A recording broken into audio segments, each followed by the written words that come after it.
Olá pessoal, sejam bem-vindos à nossa disciplina de Gerenciamento de Projetos e hoje estudaremos um pouquinho sobre a área de conhecimento de Gerenciamento do Cronograma do Projeto. Eu vou colocar um slide aqui na tela e vou explicar para vocês como que a aula de hoje será dividida, ok? Bom, seguindo o nosso livro de referência, que é o PMBOK, a área de conhecimento de Gerenciamento do Cronograma do Projeto ela é dividida em 6 processos. E eu vou dividir a aula com vocês em 3 vídeos. Nesse primeiro vídeo, nós abordaremos os 3 primeiros processos dessa área. No segundo vídeo, abordaremos o 4º processo. E no terceiro vídeo, que é o último, nós falaremos sobre o 5º e o 6º processo. Tudo bem? Mas antes, vocês se lembram da nossa primeira aula em que eu trouxe para vocês um triângulo que contém as 3 medidas imediatas para avaliação de sucesso em projetos? No vértice desse triângulo nós temos escopo, custo e prazo. Nós já vimos durante o semestre, conversamos um pouquinho sobre o escopo, onde nós desenvolvemos lá a IAP do nosso projeto, falamos sobre custo, fizemos alguns cálculos também de valores para o nosso projeto, e a ideia agora é analisar o prazo. E quando a gente fala em prazo do nosso projeto, a gente pensa no cronograma. Certo, mas o que seria o cronograma? Da onde que ele surge? O cronograma, assim como nós fizemos lá com o custo, ele surge da EAP do nosso projeto. Basicamente consiste em traduzir a EAP em uma programação operacional consistente para o nosso projeto. E o nosso cronograma a gente pode representar ele de 3 formas. Lista de atividades, rede do cronograma ou gráfico de barras. Aqui na nossa disciplina, nós veremos esses 3 tipos de apresentação do cronograma. A gente sempre vai começar com uma lista de atividades. A partir dessa lista, nós vamos desenvolver uma rede do cronograma e, por último, desenvolver um gráfico de barras. Vocês verão que cada representação desse cronograma complementa a outra com alguma informação a mais. E é muito importante ter esses 3 tipos de informações na nossa mão. Certo, mas quais são os reais benefícios da gente lidar com o cronograma no nosso projeto, Eu listei aqui alguns para vocês, vejam, ó.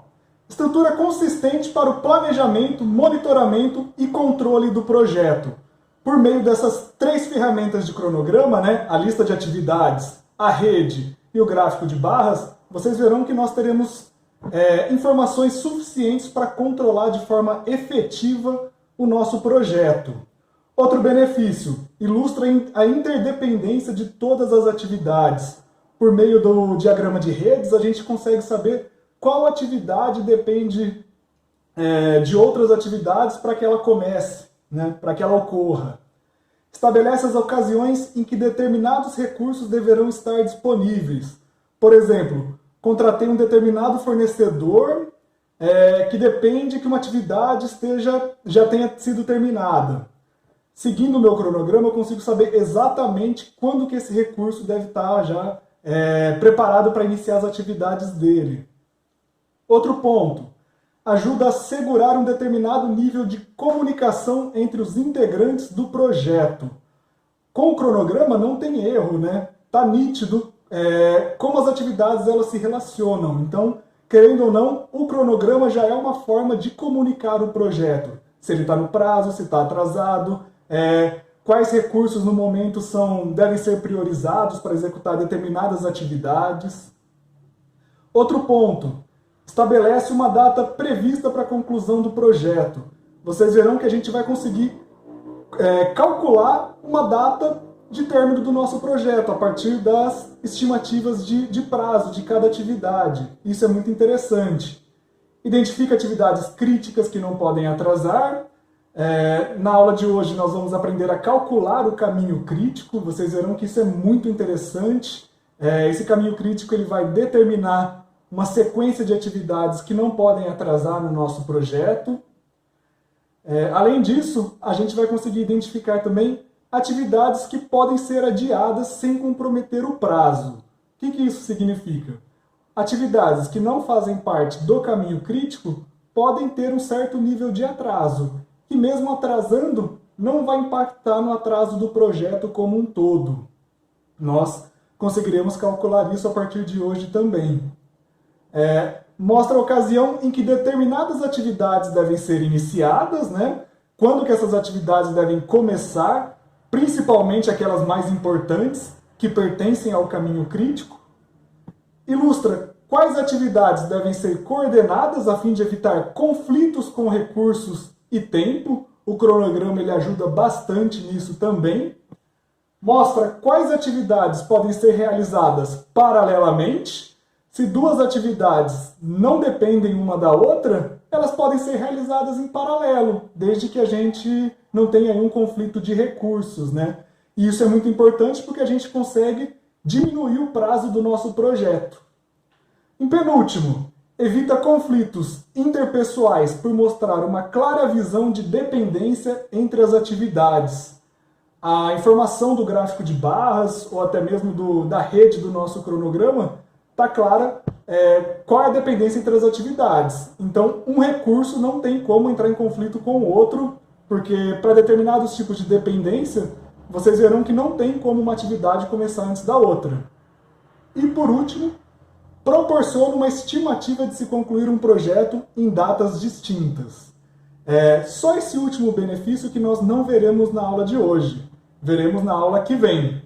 Por quê? Aqui a gente começa a trabalhar um pouquinho com estatística, um pouquinho com probabilidade.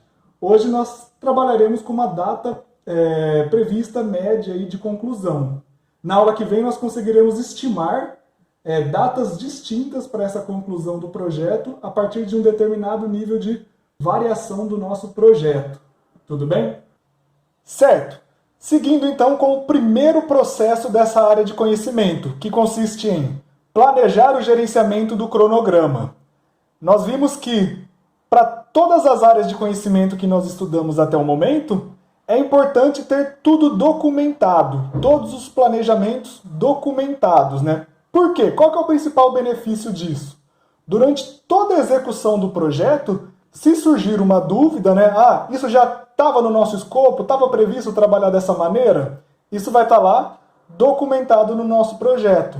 Porque dependendo do tempo, né, que entre o início e o término do nosso projeto, pode ser que algumas informações acabam sendo esquecidas aí durante o desenvolvimento dele, né? Então é importante ter tudo muito bem documentado.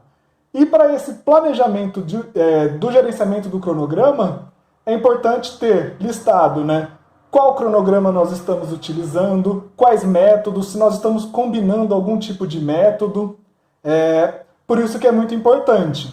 E dentro desse planejamento também aparece o nível de detalhamento necessário para gerenciar o cronograma do projeto, qual que é o nível de detalhe que eu vou assumir aí para as minhas atividades, né? As minhas estimativas elas devem ser exatas, quais unidades de medida que eu vou trabalhar no meu projeto, os limites de controle, as tolerâncias, né? Então, isso é muito importante estar documentado logo no início do nosso projeto para que não ocorra nenhum conflito, nenhum desvio de informação durante o seu desenvolvimento. Já no segundo processo, que é de definir as atividades, esse processo consiste em determinar quais ações eu vou tomar para produzir aquelas entregas que foram identificadas lá na nossa EAP. Lembra lá na EAP que nós dividimos, né, a sua estrutura em pacotes de trabalho e a gente vai dividindo esses pacotes em atividades menores? Definir as atividades aqui é semelhante ao que nós fizemos lá na área de custos, né? Definir as atividades até o grau em que a gente consiga controlar muito bem, tanto em valor como em tempo. É importante trabalhar com a mesma atividade aqui no caso, para controlar prazo e custo também. Lembrando aí, né, que não existe uma maneira correta de dividir a EAP. Cada gerente de projetos vai dividir a sua EAP em atividades menores da forma que for mais conveniente, como for melhor para cada gerente controlar. Então, é importante lembrar que não tem uma maneira correta, né? E há uma tendência aí de gerentes de projetos novos decomporem o projeto em mais atividades do que os gerentes sêniores. O que isso significa? Quem é novato, né, um gerente de projetos mais novo, vai querer ter um controle melhor e maior de todas as atividades do projeto. Então, é interessante ter microatividades para serem controladas. Só que aí tem uma balança, né, um contraponto, que é a exigência de controle nesse caso é muito maior, porque são muitas atividades. Já gerentes de projetos sêniores, né, mais experientes, eles conseguem controlar atividades mais macro, conseguindo aí o mesmo nível de qualidade. E algumas ferramentas e boas práticas para a definição dessas atividades podem ser opinião especializada, que seria consultar profissionais experientes para aquelas atividades, para que eles nos auxiliem a decompor, né, os pacotes de trabalho do nosso projeto. Ou também nós podemos obter informações históricas. Se a nossa organização já trabalhou com esse projeto anteriormente, a gente dá uma olhada nos documentos anteriores para definir as atividades do nosso atual projeto. Podemos trabalhar também com modelos ou templates. Por exemplo, nossa empresa executa o mesmo modelo de projeto com uma certa frequência. A gente já pode ter um modelo de atividades a seguir para um determinado tipo de projeto. Isso também é muito comum. Ou ainda, planejamento em ondas sucessivas, que aí nós já estamos falando de metodologia ágil de gestão de projetos, como, por exemplo, o Scrum. E o último processo que nós veremos nesse primeiro vídeo é o terceiro processo, que consiste em sequenciar as atividades. Trata-se de um processo de identificação de relacionamentos entre as atividades do nosso projeto, isto é, determinar a dependência das atividades do nosso projeto. O principal benefício disso é buscar uma eficiência maior para o nosso projeto, visando o quê? Trabalhar com atividades em paralelo para aquelas que forem possíveis, visando a diminuição do prazo. Quando a gente determina a relação de dependência entre as atividades do nosso projeto, a gente consegue verificar quais atividades podem ser feitas ao mesmo tempo, ou seja, não dependem uma da outra. Com isso a gente consegue apertar aí a janela de tempo do nosso projeto, e isso é um benefício. Nós só temos que tomar um cuidado, por quê? Na elaboração desse sequenciamento, normalmente isso acontece em reuniões, né, com os interessados do projeto, essa relação de dependência, quando for gerada, tem que tomar um cuidado porque pode gerar bastante discussão entre os membros da equipe, né? Quem vai fazer o trabalho primeiro? Eu preciso fazer primeiro, depois você entra. Não, eu preciso fazer primeiro. Costuma ter conflito desse tipo, principalmente quando são fornecedores diferentes. Cada um vai olhar para o seu lado e isso acaba gerando um conflito entre os interessados. Só vendo aí uma questão de dependência, né? Eu trouxe um exemplo aqui para vocês, que é uma dependência que foi quebrada na maioria das instituições. Antigamente, os cursos de engenharia demoravam aí 6, 7, 8 anos. Por quê? Se o aluno pegasse DP de cálculo 1, não poderia fazer cálculo 2, porque ser aprovado no cálculo 1 é requisito fundamental para aquele curso cálculo 2. Para fazer o cálculo 3, a mesma coisa, tem que ter sido aprovado no 2 e no 1, e assim por diante. Ou seja, se o aluno não teve um bom desempenho no primeiro semestre lá na faculdade, pode ter certeza que em 5 anos certinho é muito difícil dele terminar.